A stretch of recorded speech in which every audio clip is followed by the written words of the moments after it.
بحبك مش مجرد كلمة بتتقال على اللسان، ده أنا من يوم ما عرفتك حسيت إني بقيت إنسان. نظرة عينك دوبتني بجمال الدنيا، حسستني سيبك من كل الكلام الحلو اللي بيتقال. حبي ليكي مش زي كل اللي حبوا علشان أردد كلامهم، ده من كتر ما الكلام بيتحفظ وبيتنقل الحب سابهم. الحب مش إني أحفظ كلام حلو وجميل وأقوله، الحب إن حضني ما يدفيش غيرك، الكلمة تطلع من بقي ما يفهمهاش غيرك. لما بتوحشيني قلبي بيدق سريع وانا القلب مطيع، بتوحشيني على طول، بتوحشيني على طول. طب ليه بتوحشيني؟ يمكن عشان من الضياع نشلتيني، ولا في عز حزني فرفشتيني؟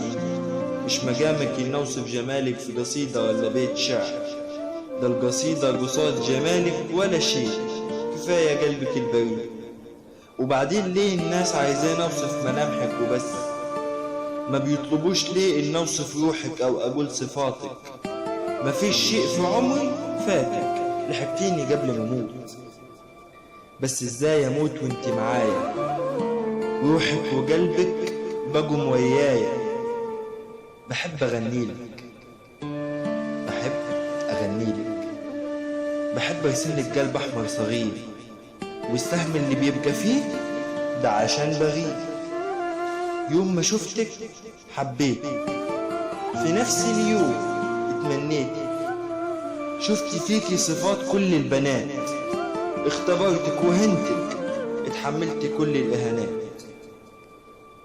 عرفت ساعتها إنك جوهرة، عمري ما هنسى صورتك حتى لو هعيش في مقبرة.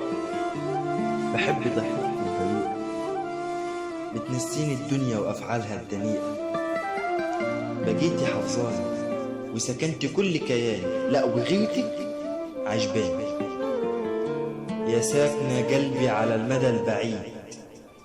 قلت أبدأ معاكي عمري من جديد، لو هوصفك هقعد سنين أوصف في جمال العين.